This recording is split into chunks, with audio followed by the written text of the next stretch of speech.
Pumasok sa politika si Francisco Dobagoso o mas kilalang Isko Moreno sa mundo ng showbiz. Na naalala sa katungkulan bilang 3 termino siyang naluklok na konsehal ng 1st District ng Maynila.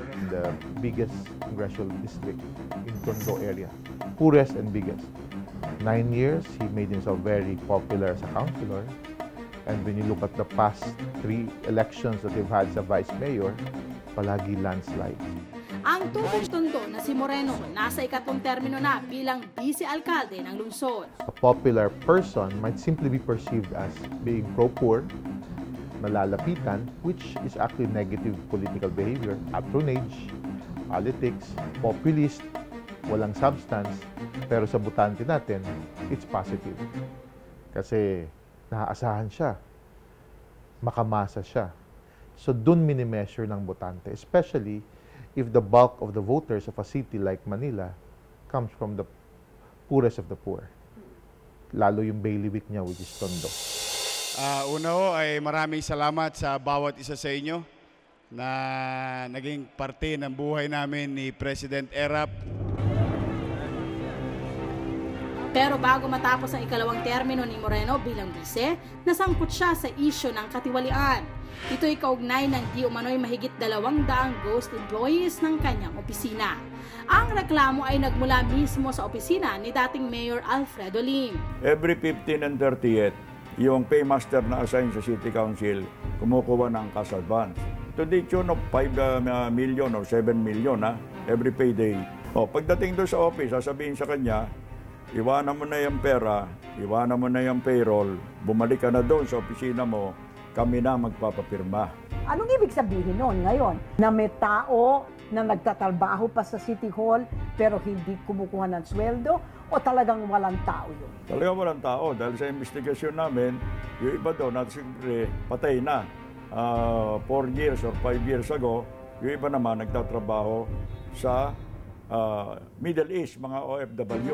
Sa inilabas na audit report ng COA para sa taong 2012 ng lungsod ng Maynila, nabanggit ang tungkol sa mga kinuhang consultant at researcher ng Office of the Vice Mayor.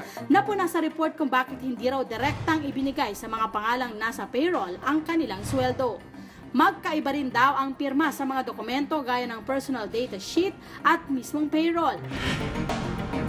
1 taon matapos muling maluklok sa pwesto, binansagan namang boy huli si Vice Mayor Isko Moreno dahil sa pagpapatupad nito ng mga batas trapiko sa lungsod. Ano naman kaya ang masasabi ng mga taga-Maynila sa kanilang vice-alkalde? Wala, puro pasakit yung ginawa sa akin mga driver puro huli Masyadong mahigpit ang batas nila, kunting pagkakamali lang, huli. Hindi naman siya sa mayor kung hindi naman siya, hindi namin siya gusto wala rin wala na pagbabago. Bigyan niya ng hanap buhay yung tao bago niya bawalan. Magaling po siya magano sa mga trapiko at iniisip niya po yung mga kapakanan ng mga driver.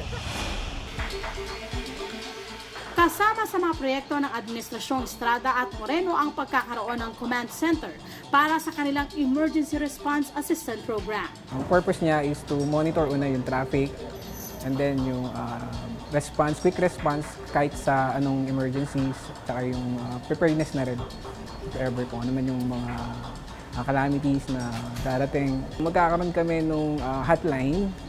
Okay, wherein yung mga tao pwede silang tumawag immediately para ma-respondihan namin. Ano pa nga ba ang dapat asahan ng mga taga-Maynila sa kanilang bise? Alamin po natin yan sa pagpapatuloy ng panayam kay Vice Mayor Isko Moreno dito lamang sa Bawalang Pasaway kay Maring Winnie. When I interviewed Fred Lim, sabi niya ang problema nyo, Vice Mayor, is katakot-takot ng mga ghost employees ninyo. Well, anybody can always claim something. Pwede maghagis ng putik kasi I disagree with him. Honestly, I've told him about the fiscal problem. 2011 pa lang, I've been reminding him, there's something wrong about the fiscal problem. And he took it against me. Wala